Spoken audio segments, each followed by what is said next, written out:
Good day. In today's lesson, we will explore the early treatment of children and youth prior to the creation of our juvenile justice system. When we look to the development of juvenile justice here in America, we must look further back in time.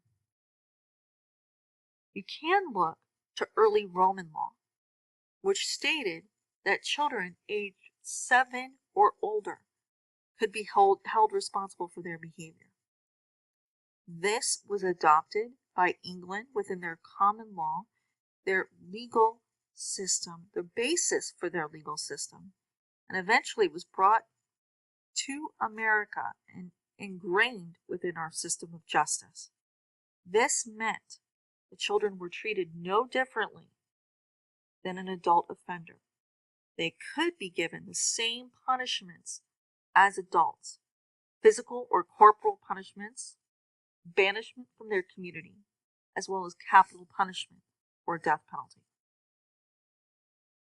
Now, we can look to England in terms of the roots that we saw here in the United States with our reformatories, because in the 1600s they created a system of orphanages, training schools, and of workhouses that were attempting to deal with orphan children, abandoned children, and those who were unwanted. Now, we also have to understand society. Society evolves, it changes. And that is true here in America. In colonial times, children were viewed in much the same way as they were in England. What this means is that ideas of punishing children and youth, as well as ideas of parenting, mirrored what was seen in England. Now, infant mortality rates were high. And because of this,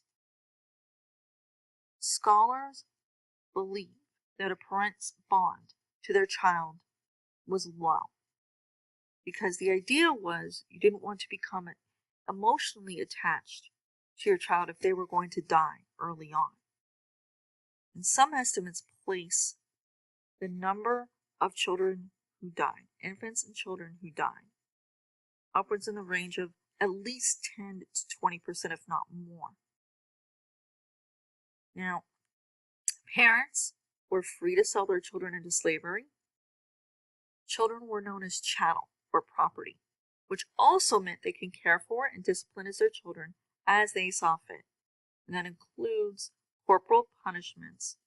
It also included dropping them off at an adult jail or penitentiary.